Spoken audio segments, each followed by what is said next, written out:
आप लोग आए, वैसे तो बात करने मार्केट में चलते चले जाएं, लेकिन आप लोग आए और लोग बोलेंगे आपने एक दो स्टॉक बताए ही नहीं 2023 के लिए। प्रकाश सर, आप शुरू करो। नया पैसा जो आ रहा है या क्लाइंट्स के पैसे को कहाँ चैनल, दो सबसे प्रिफर्ड पिक्स 2023 के लिए आपकी तरफ से। जैसे आप दोनों के पास भी आऊंगा प्लीज। हाँ बिल्कुल, मैं वही कह रहा था सर, पूरा सारा बजट नहीं, बट जैसे गुरमीत ने कहा कि 2023 में पैसा बनेगा, बट थोड़ी ज़्यादा रिसर्च लगेगी, ज़्यादा मेहनत लगेगी, आप लोग हो ना, तो वो हाँ, तो वो जस्टिफाई करना जरूरी हो जाता है। मैं इस एक कंपनी मेरे जहन में जो आ रही है जो काफ़ी अननोन सी है, और इसलिए मैं ये बोल रहा हूँ कि अब मौका और समय इस चीज़ों का आ गया है कि जो मोमेंटम वाली चीज़ें वो नहीं चलेंगी, क्योंकि मोमेंटम में रुकावट आ सकती है तो आप मार खा सकते हैं। आपके पोर्टफोलियो में ये देखना है कि कोई यूनिक बिजनेस मॉडल्स हैं कि नहीं, और उस लिहाज से एक कंपनी है जिसका नाम है पीडीएस लिमिटेड। ये चर्चा तो होती नहीं है इस कंपनी की ज़्यादा, और जब मैंने भी इस कंपनी को समझने की शुरुआत की 1 साल पहले, तो मुझे भी बड़ा अजीब सा लगा कि करती क्या है कंपनी, जो यूनिक क्या है इसमें। अब ये कंपनी शुरुआत इसकी हुई थी 15 साल पहले गारमेंट्स मैन्युफैक्चर करके बड़े बड़े फैशन हाउसेस को ग्लोबली सप्लाई करने को, जो इंटरनेशनल मार्केट्स में, खास करके यूरोप में। तो ये जब आपने सुना होगा बांग्लादेश, श्रीलंका, इंडिया से जब वियतनाम से कपड़े बनने शुरू हुए और एक्सपोर्ट हो रहे थे, प्राइमार्क, मार्क्स एंड स्पेंसर, इस टाइप के जो ब्रांड्स को जाते हैं, शुरुआत इन्होंने ही की। लेकिन उसमें इनको इतनी समझ जब आई कि कमाई करना मुश्किल है और स्केल करना बहुत बहुत मुश्किल हो जाता है, इन्होंने छोटे छोटे दूसरे इनके जैसे जो मैन्युफैक्चरर्स थे उनको साथ रख के एक प्लेटफॉर्म बना दिया है। अब यही करते क्या है कि बड़े ब्रांड्स के पास जाके ये बोलते हैं कि आप बताइए, आपको ये हमारे पास डिज़ाइंस हैं, इनके डिज़ाइनर्स की एक बहुत बड़ी टीम है, 150 डिज़ाइनर्स इन्होंने रखे, टोटल 500 एम्प्लॉयज़ हैं, करीब 8-9 ऑफिसेज हैं ग्लोबली, मिलान, पेरिस, न्यूयॉर्क, लंदन, सब जगह।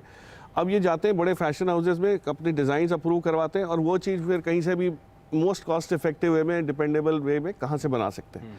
तो इन्होंने एक नेटवर्क बनाया जिसको प्लेटफॉर्म जैसा बिजनेस हो गया है, और उसमें ये अपना मार्जिन कमा लेते हैं। वेंडर बना के देता है, ब्रांड अपना माल लेके बेचती है, ये सिर्फ फैसिलिटेट करते हैं, सोर्सिंग करते हैं बेसिकली, है ना, ट्रेडिंग नहीं करते, सोर्सिंग करते हैं, और उसमें करीब 3.5-4% मुनाफा कमा लेते हैं। और इस कंपनी की आप हैरत होगी आपको कि मार्केट कैप इज सिग्निफिकेंट, करीब 4500 करोड़ की मार्केट कैप है, कोई छोटी मोटी कंपनी भी नहीं है। और अभी पहले 6 महीने में इस साल के इन्होंने करीब 5100 करोड़ का रेवेन्यू भी क्लॉक कर लिया है। और इस कंपनी के खुद की जो टारगेट्स हैं उसमें इन्होंने 2 साल पहले ये किया था कि हम लोग $2.5 बिलियन की रेवेन्यू कर लेंगे 2-3-4 साल में आगे, विच ट्रांसलेट्स टू व्हाट, करीब 20,000 करोड़। 20,000 करोड़ का रेवेन्यू करने की क्षमता ये लोग बिल्ड कर रहे हैं, और दिख रहा है कि जो काम कर रहे हैं उससे होगा। ग्लोबल कंपनी है, मल्टीनेशनल कंपनी है, और वहाँ पे जो चेंजेस आ सकते हैं, अगर 20,000 करोड़ इन्होंने हासिल कर लिया मान लीजिए 2024-25 में 3.5% के मार्जिन से, तो भी मोटा मोटी 700 करोड़ का प्रॉफिट बना सकते हैं। और 700 करोड़ पे आप इनको जो भी मल्टीपल देना चाहें, 20 का दें, 15 का दें, 16, उसके हिसाब से करेंगे। आज तो ये सिर्फ 4500 करोड़ पे मिल रही है, होनी चाहिए कई ज़्यादा। ये ग्लोबल कंपनी है, और इनसे मेरी जब लास्ट बातचीत कॉन कॉल पे हुई थी कि भाई ग्लोबली यूरोप में इतनी तकलीफ़ें हो रही हैं, तो आपको स्लो डाउन का तो इम्पैक्ट पड़ रहा होगा। तो उल्टा ये हो रहा है कि इस टाइप की कंपनीज़ को लोग ढूंढ रहे हैं कि भाई हम एफिशिएंटली काम कर पाएँ बिना ट्रैवल किए। और जब पैंडेमिक हुआ तो आप ये सोचिए, यकीन मानिए कि यूरोप से, जर्मनी से, या कोई भी फैशन हाउस का बंदा बांग्लादेश आके ऑर्डर देने आने की हिम्मत नहीं करता। वो तो भैया फ़ोन पे हो गया काम, वीडियो कॉल पे हो गया, और आपने पहुंचा दिया, उसका काम हो गया। So it's becoming more convenient and more efficient. तो उस लिहाज से मुझे लगता है ये कंपनी थोड़ी सी अंडर वैल्यूड है, अंडर डिस्कवर्ड भी है। हाँ, ट्रू। तो गुरमीत के शब्दों के हिसाब से मेहनत जो कर रहे हैं उसमें ये रिसर्च में मेहनत करिए आप खुद। और एक आइडिया मिले गुरमीत, दे तो अपन जाके स्टडी करने वाले हैं पीडीएस लिमिटेड। आप कंप्लीट सर्कल में कौन सा स्टॉक पे दाव लगा दो? तो हमें आशीष डिफेंस एज अ थीम बहुत अच्छा लगता है। तो इसमें 2 स्टॉक्स हैं जो हमारे कवरेज में हैं, मैं उन्हीं पे बात कर सकता हूँ जिसमें मैं इन्वेस्टेड हूँ। एक कंपनी जिसमें हम थोड़ा लकी रहे और थोड़ा अर्ली एंट्री मिल गई हमें, वो सोलार इंडस्ट्रीज़ है। ये कमर्शियल एक्सप्लोजिव्स की बहुत बड़ी कंपनी है, पैकेज एक्सप्लोजिव एक्सपोर्ट्स में भी है। तो यहाँ पे इसका वॉल्यूम ग्रोथ हुआ 15% के आसपास पिछले 3 साल में, और ये जो डिफेंस में इनकी एंट्री हुई है बहुत अच्छी हुई, इनका ऑर्डर बहुत अच्छे मिल रहे हैं और इनका बेस्ट पार्ट है इनके पास कंज्यूमेबल डिफेंस के प्रोडक्ट्स ज़्यादा हैं, तो फ्रीक्वेंसी ऑफ ऑर्डर्स जो है और जो उसका एग्जीक्यूशन है वो भी टर्न अराउंड अच्छा होता है। तो ये हैंड ग्रेनेड्स में है, पिनाका रॉकेट्स में है, इन्होंने अभी टेक्नोलॉजी पे बहुत काम किया है, तो मिसाइल और रॉकेट्स को एक ही फैसिलिटी में इंटीग्रेट करते हैं जिसमें आपका ये वॉरहेड्स होता है, डिटोनेटिंग यूनिट्स होते हैं। अभी विक्रम एस का लॉन्च हुआ जो आपने देखा होगा, वो इन्हीं के सब्सिडी के थ्रू हुआ। तो बहुत अच्छा बुक डेवलप हो रहा है, तो वॉल्यूम ग्रोथ आई केमिकल से, मार्जिन आया डिफेंस से, और ये ऐसी कंपनी है जो अगले 3-4 साल में शायद 40-50% EPS ग्रोथ दे सकती है। हमारे पोर्टफोलियो में काफ़ी अच्छा करी ये साल बहुत अच्छा रहा है।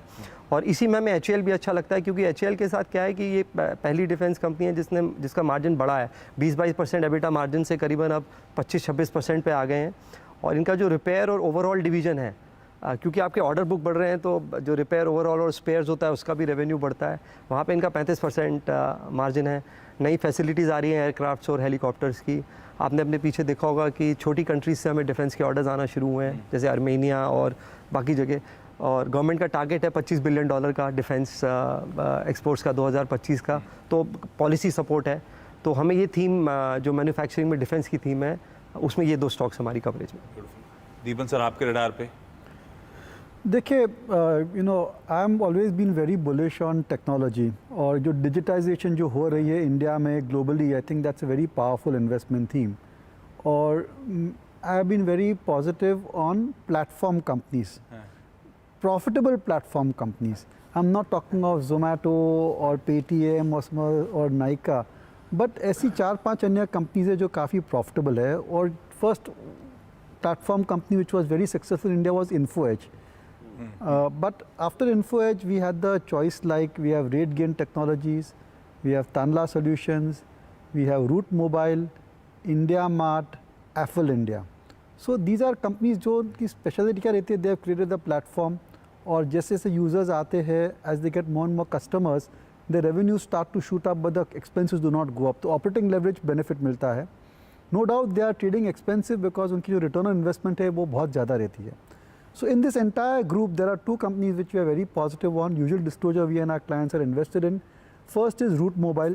It is the OTP company. Yes. अगर आपको कुछ भी करना है, OTP आता है, आपको WhatsApp पे कुछ मैसेज आता है, ईमेल आती है, that is the company which is facilitating that particular service. और उनका domestic market भी strong है, और globally also they are expanding significantly, organically as well as inorganically.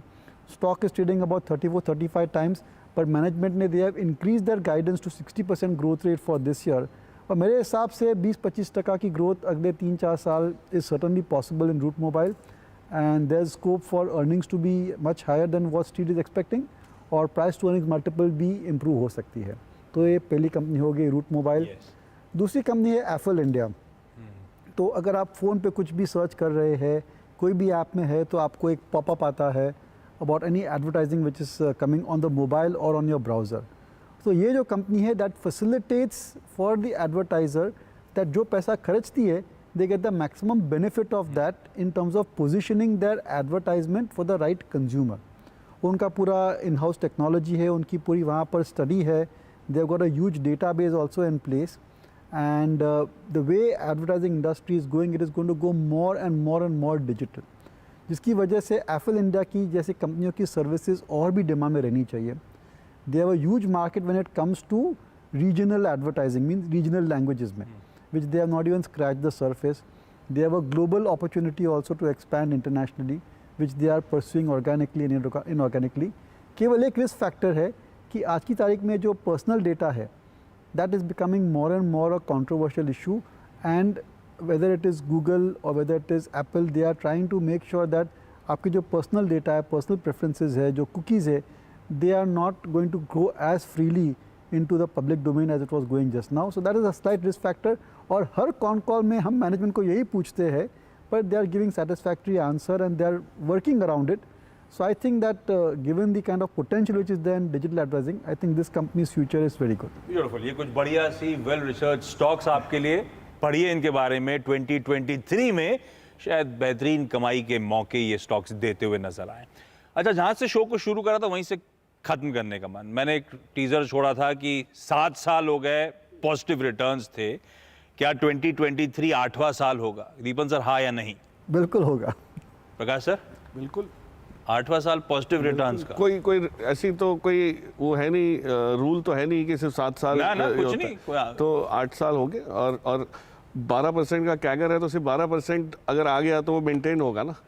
तो 12% तो गुरमीत ने फिक्स इनकम में भी बता दिया आपको। गुरमीत, पॉजिटिव रिटर्न्स एक्सपेक्ट करूं 2023 में या थोड़े चैलेंजेस आने वाले हैं? प्रोबेबिलिटी हाई, बट पता नहीं, मेरा ऑनेस्ट आंसर है पता नहीं, क्योंकि आप देखिए अगर 40 साल का रिटर्न 12% है, सेंसेक्स का 13% एवरेज, सिर्फ 3 साल हैं हम बीएससी में ही बैठे हैं जब रिटर्न 13% आया है, तो या तो उससे ज़्यादा आता है या उसका, तो ये एवरेज ना हाइट भी उतना ही करता है जितना बताता है। बट मेरा मानना है कि अपॉर्चुनिटीज़ रहेंगी, इक्विटी मार्केट में भी अपॉर्चुनिटीज़ है फिक्स में पैसा बनाने की।